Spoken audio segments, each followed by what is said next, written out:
Halo, selamat malam saudara-saudari yang terkasih dalam nama Tuhan kita Yesus Kristus. Di mana di video kali ini saya akan membacakan sedikit resuman tentang sejarah gereja Indonesia yang saya dapat di mata kuliah pada hari ini. Sejarah adalah ilmu yang mempelajari tentang peristiwa-peristiwa yang telah terjadi di masa lalu, baik itu peristiwa politik, sosial, ekonomi, budaya, dan lain-lain.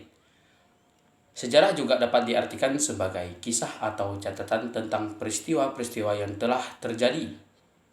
Dalam bahasa Inggris, sejarah disebut history, yang berasal dari kata Yunani yang historia, yang berarti penyelidikan atau pengetahuan. Sejarah memiliki beberapa tujuan sebagai berikut. 1. Mengenal dan memahami peristiwa-peristiwa yang telah terjadi di masa lalu. 2. Mempelajari dan menganalisis penyebab dan akibat dari peristiwa-peristiwa tersebut. Yang ketiga, mengambil pelajaran dan hikmah dari peristiwa-peristiwa tersebut untuk kehidupan di masa kini dan masa depan. Sejarah juga memiliki beberapa manfaat sebagai berikut. 1. Membantu kita memahami identitas dan jati diri kita sebagai bangsa dan negara. Yang kedua, membantu kita mempelajari dan mengambil pelajaran dari kesalahan-kesalahan di masa lalu. Yang ketiga, membantu kita membangun kepercayaan dan kesadaran akan pentingnya mempelajari dan menghargai sejarah. Nah, di sini kita masuki sejarah gereja di Indonesia. Sejarah gereja Indonesia adalah studi tentang perkembangan dan perjalanan gereja Kristen sejak zaman rasul-rasul sehingga saat ini. Sejarah gereja mencakup berbagai aspek sebagai berikut. 1. Perkembangan doktrin dan teologi Kristen. Yang kedua, sejarah gereja-gereja lokal dan denominasi Kristen. Yang ketiga, peran gereja dalam sejarah sosial, politik, dan budaya. Yang keempat, perkembangan liturgi, ibadah, dan praktik keagamaan Kristen. Yang kelima, sejarah para pemimpin gereja seperti paus, uskup, dan para imam. Sejarah gereja dapat dibagi menjadi beberapa periode. Yang pertama, periode rasuli yang mulai pada abad pertama sebelum Masehi. Yang kedua, periode patristik yang ada pada abad ke-2 sampai 5 Masehi.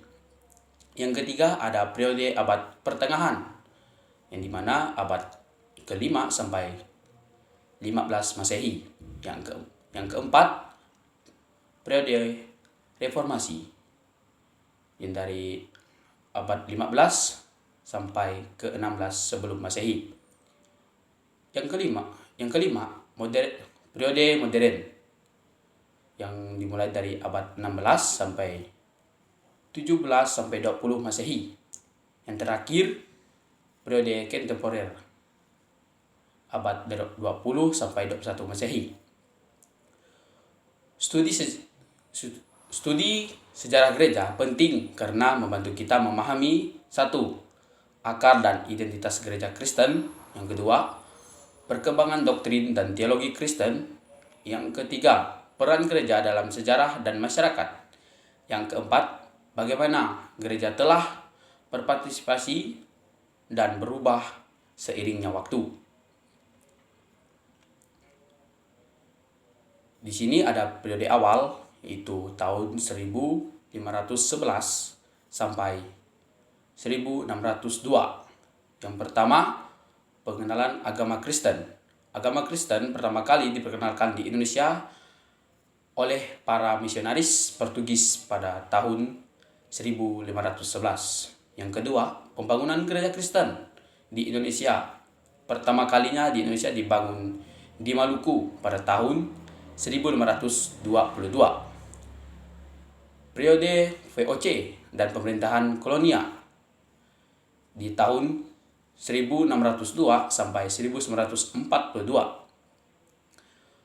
Peran VOC, perusahaan India Timur Belanda, memainkan peran penting dalam penyebaran agama Kristen di Indonesia.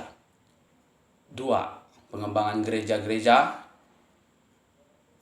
Banyak gereja-gereja dibangun di berbagai kota di Indonesia seperti Batavia yang sekarang menjadi Jakarta dan Semarang.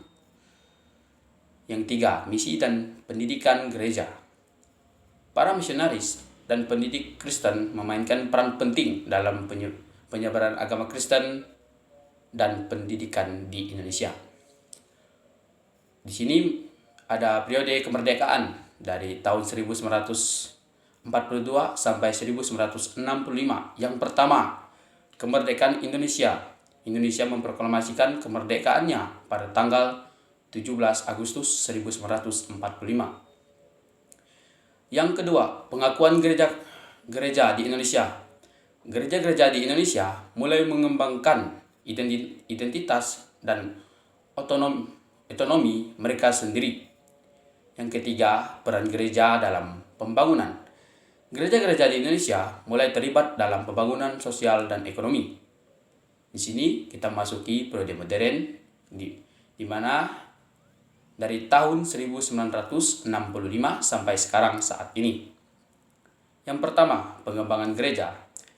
Gereja-gereja di Indonesia terus berkembang dan mengembangkan identitas mereka sendiri. Yang kedua, peran gereja dalam masyarakat. Gereja-gereja di Indonesia terus terlibat dalam pembangunan sosial dan ekonomi, serta mempromosikan nilai-nilai Kristen. Yang ketiga, tantangan dan peluang gereja di Indonesia. Gereja-gereja di Indonesia menghadapi tantangan dan peluang dalam konteks sosial, politik, dan ekonomi yang berubah-ubah. Di sini ada beberapa jenis gereja besar di Indonesia. Yang pertama, gereja Katolik di Indonesia.